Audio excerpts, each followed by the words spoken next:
Hey Beans, head scratches. So whenever anybody's talking to me regarding like creating their persona, whether it's their first one or their 70th one, there's often like a few common restrictions that people bring up and why they haven't done it already. And this is just a video that's going to hopefully ease a couple of minds and unlock that furry imagination of yours. Because that's what I love about this community. I love how creative and imaginative, I'm even struggling to say it. But there's so much imagination in the furry community. And I want to see more of that. I want to see you guys unlock crazy stuff. So I hope you enjoyed the video, guys, but before we begin, just a quick word from our video sponsor.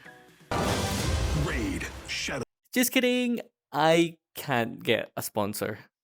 But here's a picture I drew on stream once. Huh? That's something. I forgot the whole point of this. Just start the video. Start the video. Number 1. I am not an artist. So this is one of the most common restrictions I hear about when people are designing their persona, and I can somewhat understand it sometimes, because when you're not an artist, particularly in the furry community, and you want to develop your persona, it can be really hard when you see a lot of artist furries who are able to create really crazy stuff, and that's so detailed because it's their persona, so they can make that detail. Whereas when you're not an artist, I think sometimes it can be a struggle. But I know this seems like a bit ugh, of course, but you don't have to create beautiful, like, absolute pro artist styled art of your persona. Because, end of the day, as long as you get the point across, that's the main thing. Like, take myself, I am definitely not an artist. That's why I got into audio, because art is enigma to me. I just cannot understand how people are able to create amazing art. But I did a YouTube video where I designed the ultimate cuddle persona, and basically it's awful, it's terrible, it's a terrible drawing, but it gets the point across. People know what the species was, the colors, the design, the shirt. They understood that, and that's the main thing. So like, if you're not able to save up, like, if you're not in a position where you can save up for an artist to, like, draw your persona, that's okay. But maybe this is not enough for you, and perhaps you're an overthinker when it comes to, like, your drawings and your shapes and stuff like that. Well, another option would be to download a free base of your persona species. Like, for example, my little guy here, Scales.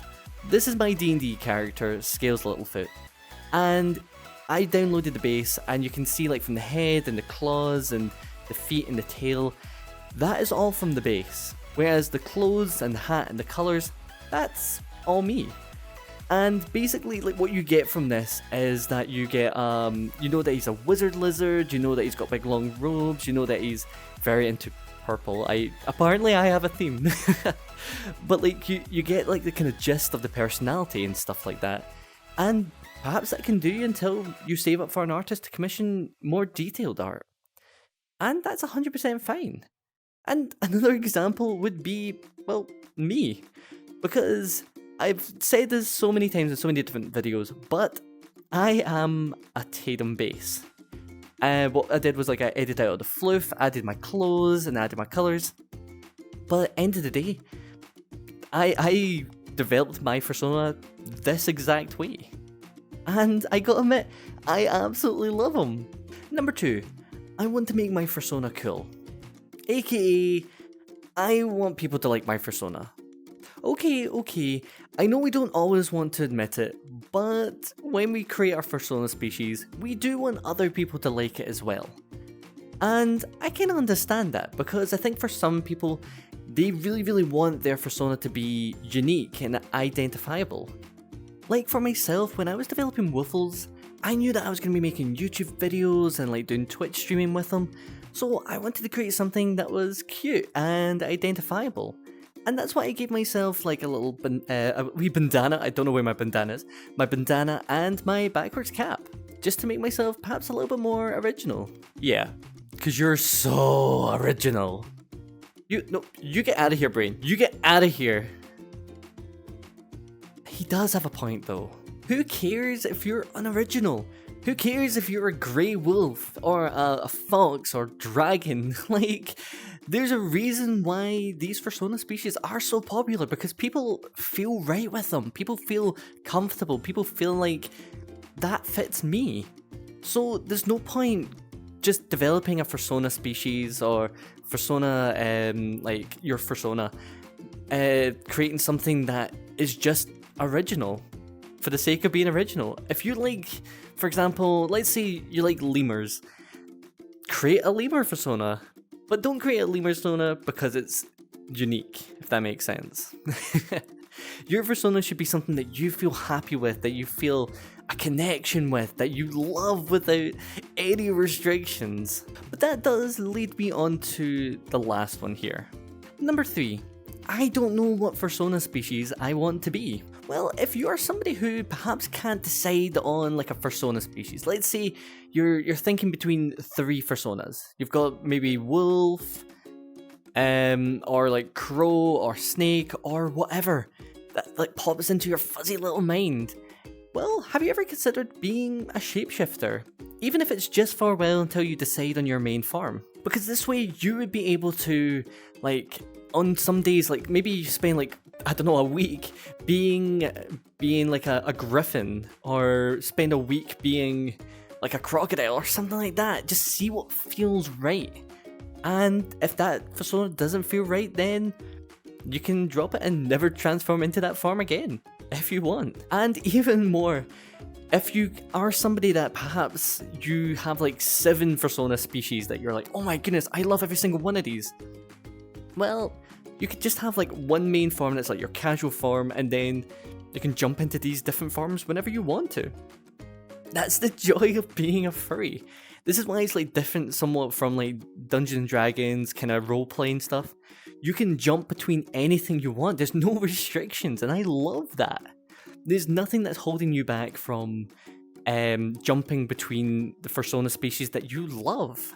Like, you can be so creative. And even more, for people who love lore, there's so much you can do with this. Because off the top of my head, I think I know 3 different shapeshifters with completely unique origin stories. Like, for example, I've got one who Fursona can shapeshift due to a laboratory experiment gone wrong.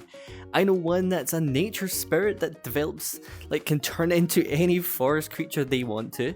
And the other one is that they have so many souls within them that they kind of take on the characteristics of each of these Fursona species.